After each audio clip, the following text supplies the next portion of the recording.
cosa.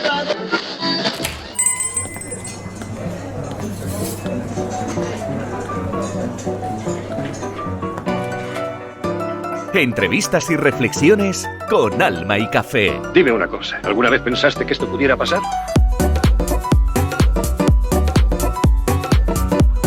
Un café con porras. Tampoco a mí se me había ocurrido. Bueno, pues esta semana se va a tomar un café con porras, un periodista de raza, así lo decía el jurado, que le otorgó la mención especial del segundo premio de periodismo Manuel Alcántara, también premio de periodismo La Buena Mesa en 2019. Ha sido enviado especial este periodista de raza en 14 países en 4 continentes distintos, sin duda. Su fetiche es Japón, protagonista de su último libro, la 4ª novela de no ficción, Hiroshima. Él es el doctor Agustín Rivera. Agustín, muchas gracias por querer tomarte un café con porras. ¿Qué tal? Muchas gracias, Carolina, un placer estar aquí. Bueno, hablamos de esta última obra de no ficción, sí. Hiroshima, que son los testimonios de los últimos Hibakusha. Sí. Es así, ¿no? ¿Qué es Hibakusha? ¿Cómo nos debiéramos acostumbrar a esta palabra? Sí, esta palabra para mí yo creo que era importante destacarla. Incluso hubo alguna posibilidad de que el título del libro se llamase solamente directamente Hibakusha. Pero bueno, al final decidimos que Hiroshima era una palabra que se conoce mucho más por todo el mundo y podía ser un poco más complicado de una manera un poco más comercial. Pero Hibakusha exactamente significa etimológicamente persona irradiada, persona que sufrió los efectos de la radiación, de la bomba atómica tanto de Hiroshima como de Nagasaki. Y aquí en Hiroshima, Testimonios de últimos supervivientes, pues he entrevistado a los últimos Hibakusha. De todas formas, Hibakusha si son todas las personas con radiación, no son Hibakushas todos los que debieran realmente reconocidos por el gobierno nipón. Sí, efectivamente, el gobierno nipón solamente ayuda económicamente y también con una ayuda psicológica a esa primera generación de Hibakusha, pero la segunda generación, o sea, la gente que tiene 50, 60 o la tercera, que son los que tienen 20 o 30, o sea, los hijos, los nietos de la primera generación no tienen ayuda. Yo creo que debería de haber esa ayuda y en el libro pues he intentado destacar también eso, ¿no? Que Hibakushas también son los de segunda y tercera, y yo creo que cualquiera de nosotros, aunque vivamos en Málaga, aunque vivamos en cualquier otra ciudad del planeta, también somos hijos de esas dos ciudades, porque tenemos que tener esa memoria y recordarlas. Efectivamente, además me llama mucho la atención cómo a lo largo de toda la obra hay un hilo conductor que es que aunque hay mucha tragedia, pero nunca desaparece la esperanza. Sí. Para mí eso era muy importante. Para mí en Hiroshima, Testimonio del último superviviente, por supuesto se cuenta el drama, se cuenta el dolor, se cuenta la tragedia de ese 6 de agosto y 9 de agosto en Hiroshima y Nagasaki, pero la resiliencia, esa capacidad de superación, como decía Manuel Alcántara, citando a Rilke, sobreponerse es todo. Creo que esa frase para mí es muy importante y la aplico muchas veces en mi vida cotidiana. Pues sí, es verdad, era para mí importante destacar también esa ausencia de rencor, esa ausencia de odio, esa ausencia de venganza que tienen los Hibakusha. Además, muchas frases, que el libro lo tengo plagado de frases subrayadas.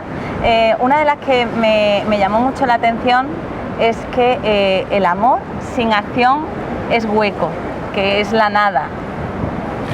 ¿Cómo ves o cómo desde tu experiencia, porque has estado 3 veces, bastante tiempo en Japón, y además viviendo tragedias nucleares, no solamente los supervivientes de Hiroshima, sino también después de la tragedia de Fukushima en 2011, ¿cómo has visto tú esa acción del amor para no quedarse vacío y qué debemos aprender de ello?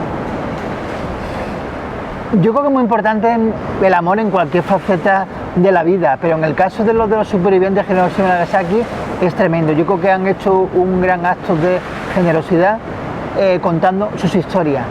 Y yo creo que ese amor se trasluce en esta entrevista. Yo he estado 4 veces en Hiroshima y 2 veces en Nagasaki, aparte del año que fui corresponsal del diario El Mundo en Tokio. Y en todas esas veces, en todo ese encuentro con estos supervivientes, siempre me ha llamado mucho la atención que ellos siempre tuviesen una sonrisa, que por supuesto tuviesen lágrimas también, ¿no? Pero siempre ellos, esa mirada hacia adelante ha sido como algo muy destacado. Y luego es verdad que ellos durante muchos años, muchos han ocultado que eran hibakusas, han tenido un estigma. Si decían que eran hibakusas, ¿qué es lo que le pasaba? Que no conseguían empleo, o que no conseguían pareja, o que no conseguían, nadie se quería casar con ellos o tener hijos, ¿no? Todo eso, esos estigmas han sido tremendos en su vida, pero siempre veían, siempre tienen la esperanza, y ojalá sea así, que Nagasaki ha sido la última ciudad, la segunda y la última ciudad afectada por una bomba nuclear. Se hace mucha incidencia en eso, en que existen cabezas nucleares en más de 5 países del mundo. De hecho, a raíz de la guerra de Rusia-Ucrania, ¿no? Ha habido como una alerta más llamativa. Pero, ¿tu opinión? ¿Crees que se podría volver a repetir Hiroshima? Yo creo que no, sinceramente.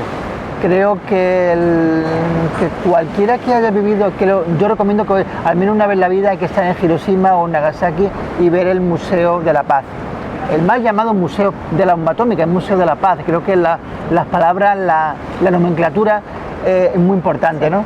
Y yo creo que no se va a volver a repetir de verdad. Pero es verdad que hay un riesgo ahora con la guerra de Rusia y de Ucrania. Y los hibakusas en concreto tienen miedo a que pueda ocurrir algo parecido. Ojalá que no, ojalá que haya una cierta sensatez, ¿no? Por parte de todas las potencias, por supuesto, por parte de Rusia, y que eso no llegue a más. Claro, cuando vemos la imagen del Enola Gay, ¿no? Cómo suelta la bomba y cómo es horrible, ¿no? Vivirlo en directo y pensar que hay supervivientes que estaban apenas a 1,5 kilómetros, a 2 kilómetros, y cómo va evolucionando esa herida es absolutamente descriptivo. A nada que cierres un poquito los ojos después de leer un fragmento, puedes imaginar, ver lo que han pasado esas personas. Llama la atención ¿a ti te llamó la atención la cantidad de supervivientes que había, que vivieran tantos años como para poder contar su historia? Sí, a mí me llamó la atención que, bueno, Japón es el país con más centenario del mundo, gente de más de 100 años, son miles de personas, ¿no? Entonces eso también, esa longevidad del pueblo japonés beneficia también a la causa de los hibakusas, porque muchos tienen 90 y tantos años y están muy bien de mente, muy bien de salud y lo pueden contar, ¿no? Pero es verdad que ya quedan ya muy pocos, que primero que tengan salud, que tengan memoria y que tengan la suficientemente edad, que no fuesen niños recién nacidos, ¿no? para contar un poco qué pasó ese 7 de agosto. Eso sí, para mí era muy importante rescatar esa memoria. Pero yo en el libro, en Hiroshima, Testimonio del último superviviente, por supuesto he querido captar lo que pasó el 6 y el 9 de agosto, pero también qué pasó antes, cuál era su memoria de niños, si recuerdan cuál era su juguete favorito, cómo se llamaba su abuela, cuál era su comida predilecta, y sobre todo qué pasó en los años 50, 60 o 70, ¿no? Y también he querido reflejar cómo es la Hiroshima y la Nagasaki actual, que son ciudades, de verdad, Carolina, o sea, modernas, cosmopolitas y, lo más importante, 100% pacifistas. Bueno, además el libro está plagado de historias, porque cuando nos hablan de cifras es como, bueno, un número, pero realmente cada cifra es una persona, sí, con una familia, con unas ilusiones, con unos sueños, con unas frustraciones, con unos miedos y sobre todo con una ignorancia, porque no sabían que habían sido víctimas de una bomba atómica hasta que pasa un tiempo, algunos hasta incluso años. Sí, es verdad. Al principio, cuando cayó la bomba atómica, no se sabía qué tipo de artefacto había explotado. Durante muchos años, incluso los médicos del hospital de la Cruz Roja allí en Hiroshima, pues dijeron la enfermedad de la bomba, así en general, ¿no? Y hasta que la enfermedad de la bomba era los efectos de la radiación atómica. Y sí es verdad que fue un impacto tremendo, y yo he querido reflejar en el libro esas historias humanas. El factor humano para mí era clave. A mí hay una cosa que me llama mucho la atención, que a veces parece que lo obvio no se puede decir, no sé, sobre todo en periodismo, ¿no? Pasa que no se pregunta lo obvio, pero ¿por qué no se puede acusar a Estados Unidos de crimen de guerra? Porque esto podría haber sido catalogado como un crimen de guerra. A ver, yo creo que las guerras son guerras siempre de malos contra malos. Sí. Lo que pasa es que hay un cierto nivel de maldad o un cierto nivel de menos maldad, ¿no? Yo creo que en una guerra hay cosas que se hacen que jamás se hubiesen hecho en otro contexto. Hombre, yo no sé, yo tampoco he querido ahondar en esa batalla política o en esa batalla de un poco saber si es un crimen de guerra o no. Los japoneses, insisto que no tienen odio, no tienen venganza al pueblo americano. Es más, yo creo que no hay un otro país en la historia del siglo XX, desde luego, de la humanidad, tengo dudas de que dos países fuesen íntimamente enemigos, acérrimamente enemigos, y luego muy, muy amigos como Estados Unidos y como Japón. Es un ejemplo de perdón. Es un ejemplo de perdón tremendo. Y los japoneses sienten un poco humillación y vergüenza por haber declarado la guerra a Estados Unidos con el ataque de Pearl Harbor. Es verdad que fue absolutamente desproporcionado los ataques atómicos a Hiroshima y Nagasaki, pero es verdad que Estados Unidos, desgraciadamente, necesitaba, probar la bomba atómica que la había probado ya en el desierto de Nuevo México, y desgraciadamente Hiroshima y Nagasaki fueron un experimento científico y tecnológico. Entonces, claro, eso la verdad fue tremendo. Yo creo que es verdad que Estados Unidos podía haber pedido perdón, ha tenido oportunidades. Barack Obama estuvo hace un par de años en Hiroshima, se entrevistó con Hibakusha, pero no pidió perdón. Hubiese sido una oportunidad de oro. Y ahora, hace apenas un par de semanas, se celebró el G7, la cumbre del G7 de los dirigentes mundiales en Hiroshima, y Joe Biden tampoco ha dicho nada. Y luego es verdad que se habla mucho de Hiroshima, y yo quizá he caído en ese mismo error, entre comillas, pero ¿por qué no se habla más de Nagasaki? Es una cosa increíble, es la gran olvidada. Ni Obama ni Biden, por ejemplo, han ido a Nagasaki, siempre se habla de Hiroshima y no de Nagasaki. Y aquí yo he querido viajar otra vez a Nagasaki y entrevistarme con esos supervivientes, ¿no? Y además en Nagasaki está la curiosidad también, yo eso no me lo podía imaginar, que hubiera doble víctima de la bomba en Hiroshima y que volvió a Nagasaki y que le afectó, porque claro, hay una diferencia de 3 días y justo vuelve a su pueblo después de haber sobrevivido y haber ayudado a los supervivientes a recomponerse. Y, no quiero desgranar el libro este verano hay que leerlo, pero me llama mucho la atención, no quiero hacer spoiler, Auti, que ahora está muy de moda el hablar de términos en inglés, ¿no? Sí. Pero me llama mucho la atención la capacidad de supervivencia que tienen los seres humanos cuando nos mueve ese amor al que te referías antes, claro, ¿no? Que al final es lo que ha movido a los supervivientes, el amor no solo a uno mismo, sino el servir a los demás. Sí. Lo de Yamaguchi que tú dices es tremendo, ¿no? Porque él era ingeniero de Nagasaki, se fue a trabajar a Hiroshima, le pilló la bomba atómica allí, sobrevivió, tenía graves heridas. Digo, bueno, me voy ya a mi casa, me voy a Nagasaki, cogí un tren, y cuando le estaba explicando, justo en ese preciso momento, sus compañeros de trabajo, la gran bomba no se definía en ese momento como bomba atómica, los compañeros pensaban que le estaba vacilando, que era una completa hipérbole, que era una exageración tremenda. Y la verdad que justo en ese momento cayó la bomba atómica en Nagasaki y él pudo sobrevivir también, fue increíble, es un ejemplo. Hay un documental, se llama Twice, 2 veces, y Yamaguchi fue un ejemplo increíble. El libro hay que leerlo, Hiroshima, testimonios de los últimos supervivientes. Sin duda es para leer y releer, porque además también hay mucho de Agustín Rivera, de cómo se va fraguando este libro, de tus sueños, tus frustraciones, y hay incluso una parte en la que te preguntas, ¿no? si merece la pena, si no, es como una reflexión en medio del libro, ¿no? Sobre si esto por qué se ha tenido que tardar o no. Las cosas cuando se hacen con tiempo, como los buenos pucheros, ¿no, Agustín? salen mejor con más pozo, ¿no? Es verdad. El caso de Hiroshima, Testimonios del último Ese libro estuvo a punto de publicarse en el año 2003, se presentó a varias editoriales, ninguna tuvo mucho interés. Menos mal que en ese momento no se haya publicado. Las cosas pasan por algo, tú totalmente, no te preocupes, ¿no? Totalmente. Porque además no conocía a Toñi, ¿no? No, en ese momento no. Sí. Toñi es mi mujer que me acompañó, la primera vez estuve en el 2012, la primera vez junto en Hiroshima y luego en el 2019 estuvimos los dos sitios, en Hiroshima y en Nagasaki. Entonces, claro, en el 2003, pues bueno, hubiese sido una recopilación de crónicas de Diario 16 y del mundo, pero me faltaba entrevistar en profundidad a los hibakusas.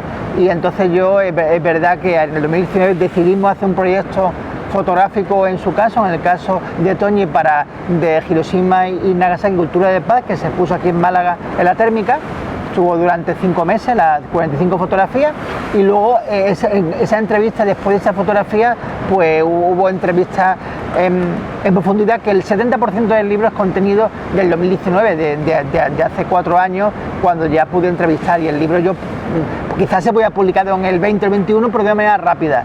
Yo también quería reflexionar esa entrevista, darle muchas vueltas, ordenar el libro. Al final yo creo que las cosas, cuando tú tienes tiempo y cuando le das muchas más vueltas, salen mucho mejor.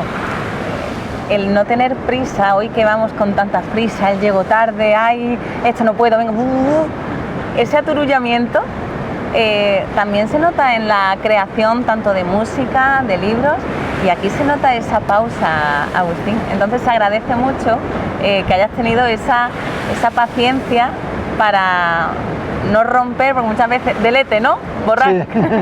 Esto no lo puedo publicar, se borra. No, ese saber recopilar, ¿no? Sí, saber recopilar, saber cuándo llega tu tiempo, saber un poco que hay veces que mejor reposar las cosas. Los textos hay que reposarlos durante meses incluso. Hay que entregarlo también a gente de confianza que se lo lea, con un espíritu crítico, evidentemente. No dice, ay, está muy bien, no. Dime, seguro que hay cosas que están mal o seguro que hay cosas que son mejorables. Ojo, y dime las partes que te parecen adecuadas, que se ha logrado lo que se quería también, ¿no?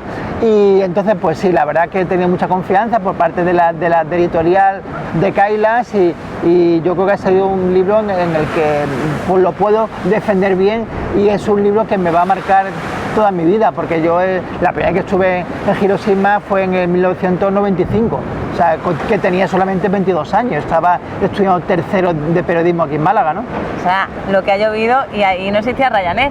No, para nada. Aquellos viajes era una aventura, sí, porque era un vuelo Madrid-Tokio, pero parando en Moscú, había que salirse del avión. Pero muy bueno, y además que había que ir de Málaga a Madrid, sí. Y no estaba el AVE tampoco. No estaba el Talgo, sí, ¿no?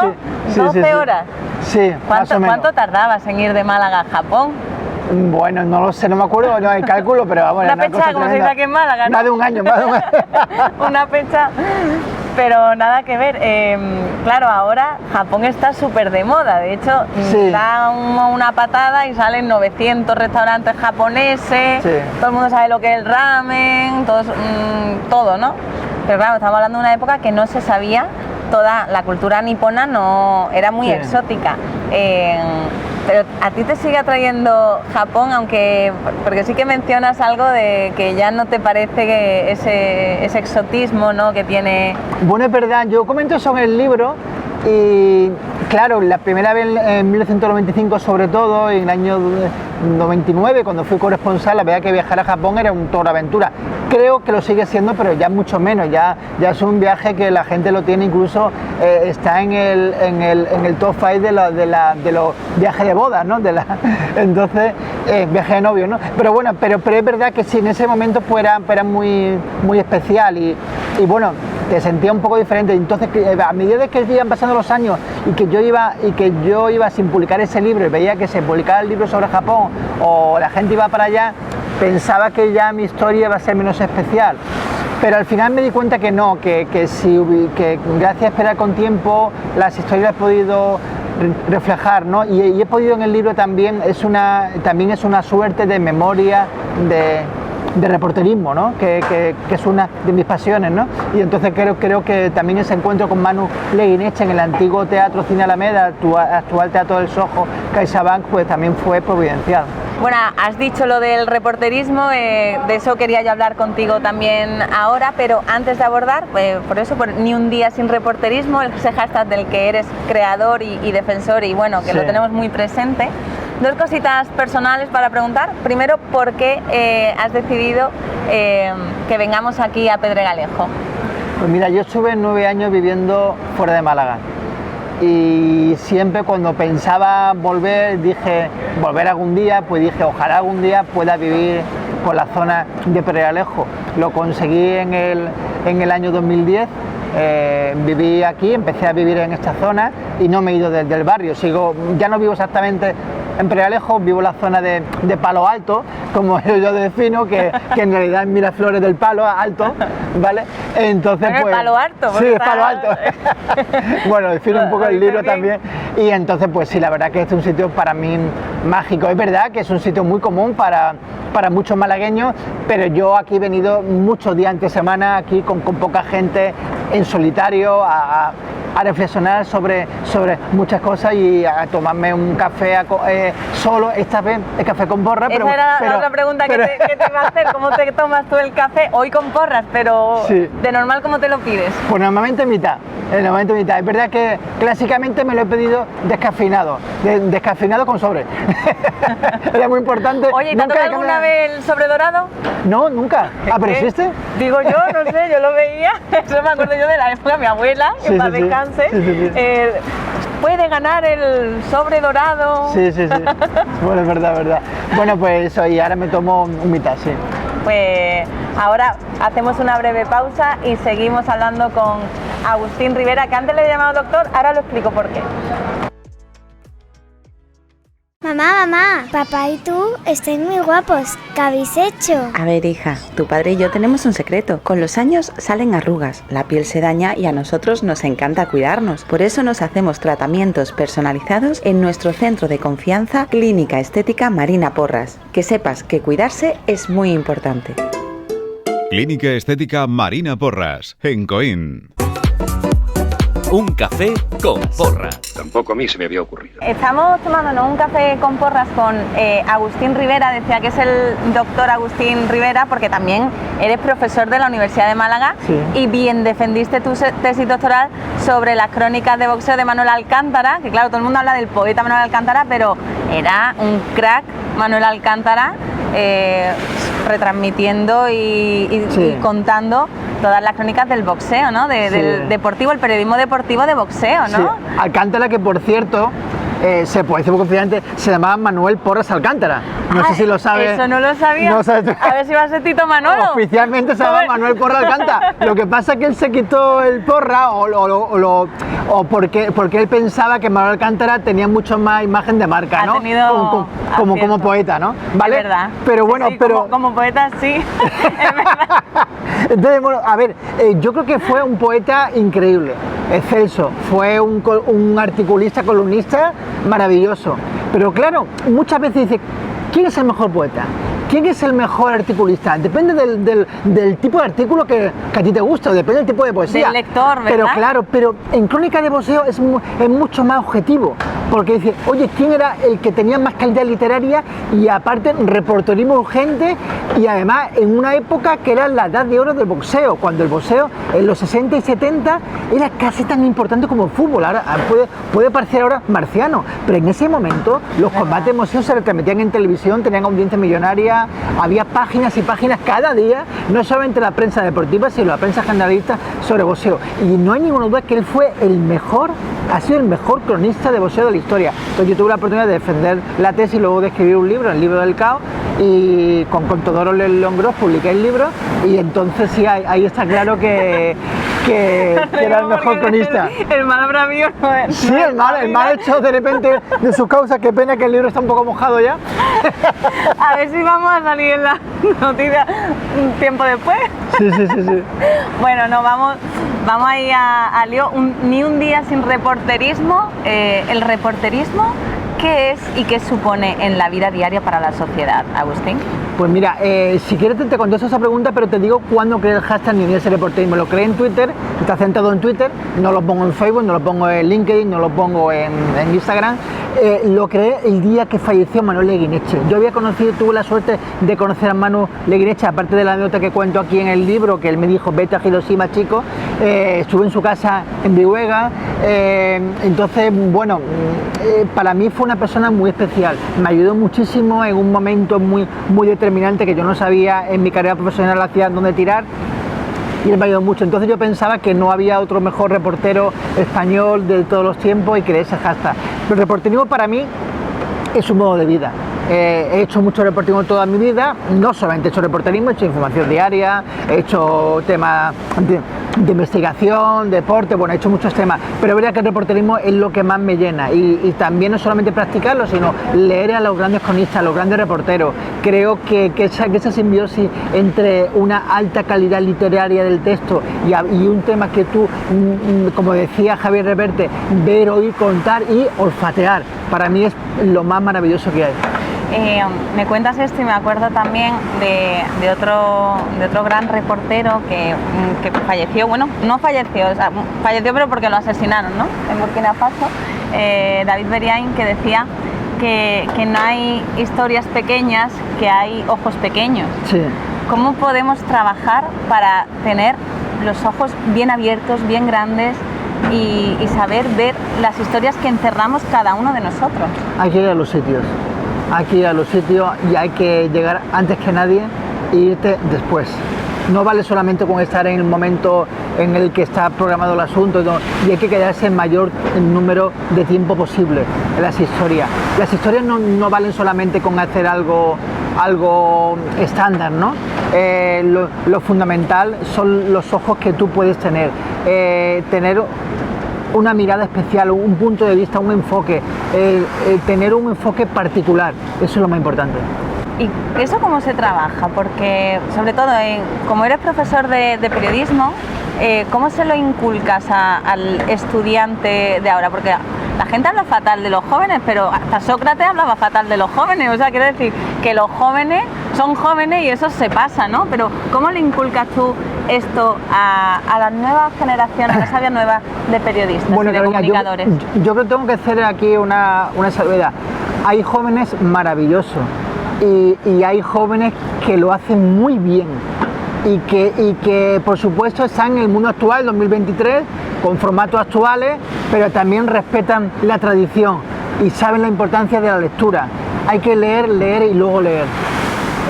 Si uno solamente escribe sin haber leído, sin saber cuáles son los clásicos, en este caso del reporterismo o de la crónica, no tiene ningún sentido. Y luego fijarse muy bien en cómo se estructura un texto. Yo digo un texto porque yo no soy especialista en radio o en televisión, pero bueno, en radio y televisión también exactamente igual. Pues podemos decir, oye, cómo crea un formato en diferentes cadenas, ¿no?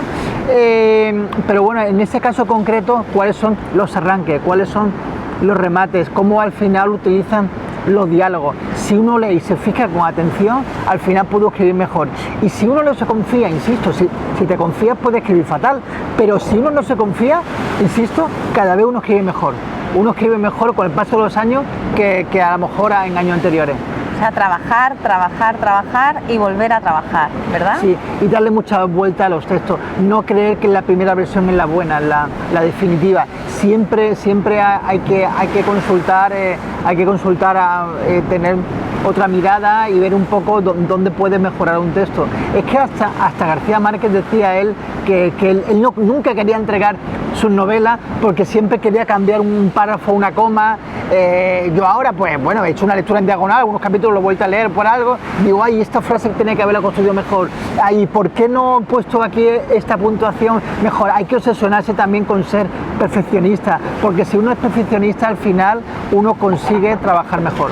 Pero ¿hasta qué punto no se puede uno obsesionar? Porque claro, cuando llega ya la obsesión, eso te puede impedir también avanzar. Sí, también es verdad. Porque llega un momento que el texto hay que entregarlo, o sea, hay que decir, oye, pues ya está, he hecho lo mejor que he podido bajo estas circunstancias, bajo este periodo concreto, determinado. O sea, Entonces, hay que leer mucho, hay que ponerse fecha de entrega, fecha de no retorno, como decía en Regreso al Futuro, ¿no? Sí.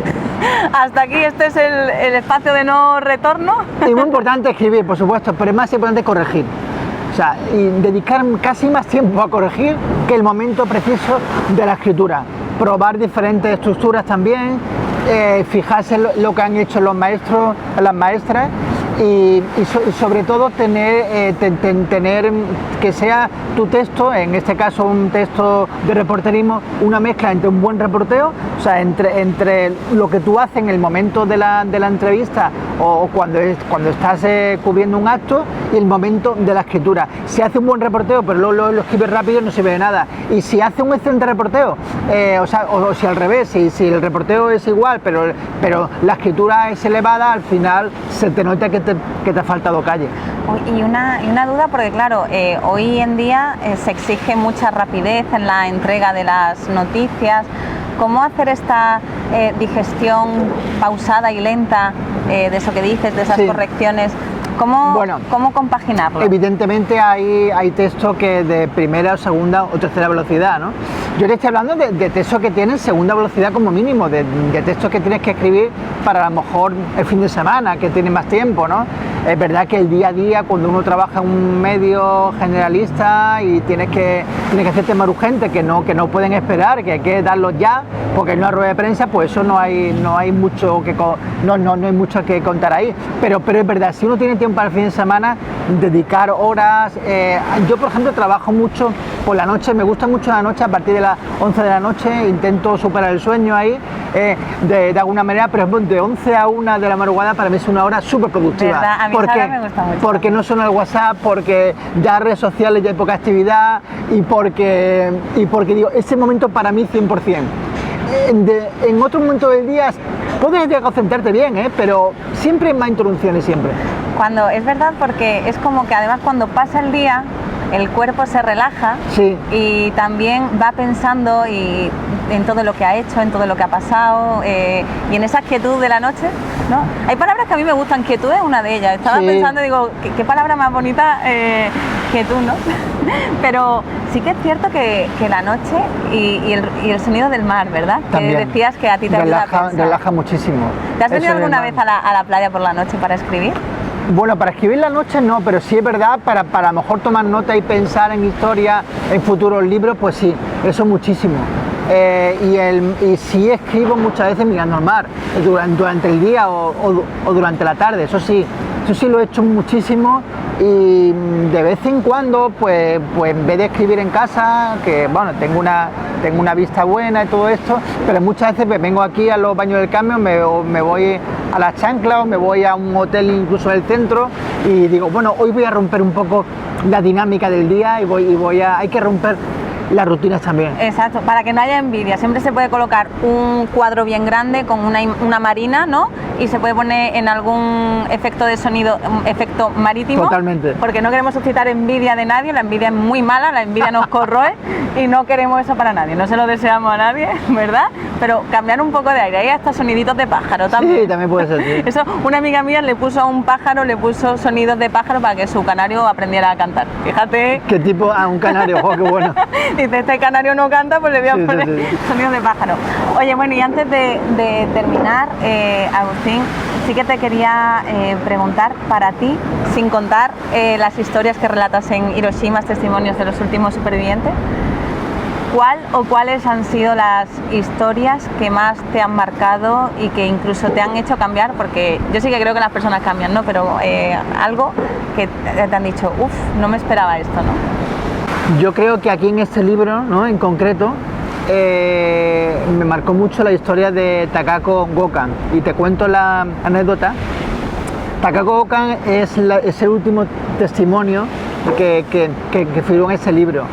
Ella tenía 11 años cuando cayó la bomba atómica y yo estaba en casa de... Bueno, estaba en Cártama en una fiesta familiar, la pequeña casita de campo de mi suegra, y cuando lleva a acabar ya esa reunión familiar, mi tío, bueno, el tío de mi mujer, que es mi tío por supuesto, Manu, pues me dijo, oye, tú estás escribiendo un libro de Hiroshima, ¿no? o de Japón. Digo, sí, pues ya lo estoy acabando. Oye, pues yo creo que un cliente mío, su suegra, es de Japón. Déjate que... Oye, ¿no vas a de Hiroshima? No estoy seguro. Ay, pues habla con él, por favor, eso fue un viernes. Y el lunes me estaba llamando, oye, que el cliente mío, su suegra, es de Japón y de Hiroshima. Ah, qué bien, pues interesante, vive en Japón, ¿no? No, que vive aquí, que vive en Málaga. Venga ya, no me digas. Y entonces quedé con ella y tengo una historia fascinante. Y gracias a su nieta, a Alicia Momoko, que me hizo de intérprete, porque como tú has dicho antes, mi japoñol tampoco da para mucho. Entonces pues pude conseguir esta historia y al final acabo el libro con ella, jugando también con el principio de la historia, con Mori-san, ¿no? Con esa niña de 6 años que no, esa niña que le pidió agua y no le dio agua y fue el tormento de su vida. Y a mí esa historia sí me marcó mucho, la de Takako. Fíjate, en la entrevista con Gisela Bokoko, ella hablaba de diosidades. Esto sería una diosidad, ¿sabes lo que es? En vez de casualidad, sí. Esa, que además, también una cosa muy curiosa que no lo hemos mencionado, era la penúltima, te he engañado, perdóname. No pasa nada. En el libro me llama la atención que Nippon, que Japón, perdona, que es un país, pues claro, un país oriental, pues entiende allí sintoísta, budista, sí. No te esperas nada católico y hay un hilo bastante visible, no voy a decir invisible, visible, de lo que es la Iglesia Católica y de lo que es la fe desde inicio a final, y digo final porque esta señora que vive en Arroyo de la Miel lee la Biblia. A mí me llama mucho la atención que alguien de Japón sí. Se haya convertido o que sea católico, y eso lo reflejas a lo largo de todo el libro, ¿no? Sí, es verdad que el componente cristiano católico está reflejado en todo el libro, que no era una cosa que yo tenía predeterminada, simplemente salían muchas de las historias, al final tenían ese componente, sobre todo en Nagasaki. En Nagasaki la bomba atómica cayó en el barrio católico, en el barrio de Urakami. Japón solamente tenía en 1945 un 1% de población católica. Sigue teniendo un 1% de población católica ahora en el 2023, pero es que el 90% de los católicos de Japón viven en la prefectura, en la región de Nagasaki. Y entonces, claro, pues imagínate el impacto que tuvo en la comunidad católica, pues bueno, la bomba atómica. Y es verdad que hubo muchos cristianos ocultos, entonces, claro, yo quiero reflejar eso en el libro. Pues hay muchísima historia expuesta, maravillosas. Se refleja tu capacidad de contar historias, de hacer historias grandes, y solo darte las gracias, Agustín, por tu generosidad, por tu paciencia, por regalarnos este libro a la sociedad, que es una lectura obligada, no solo este verano, sino para tener en casa. No, préstame el libro, no, cómpratelo, porque esto es para tenerlo y releer, porque hay frases muy bonitas, y no debemos olvidar que somos, como bien decías antes, los hijos de los Hibakusha, y que ojalá de verdad que nunca más se vuelva a repetir. Pues sí, muchísimas gracias, Carolina, por tu tiempo. Para mí ha sido un placer. Y nada, pues sí, espero que esta historia pueda gustar, y sobre todo que la voz de los Hibakusha se refleje. Pues nada, gracias por haber tomado un café con porras, y nos lo tomamos próximamente, porque espero que no sea tu último libro, Agustín. Seguro que no. Gracias. Gracias.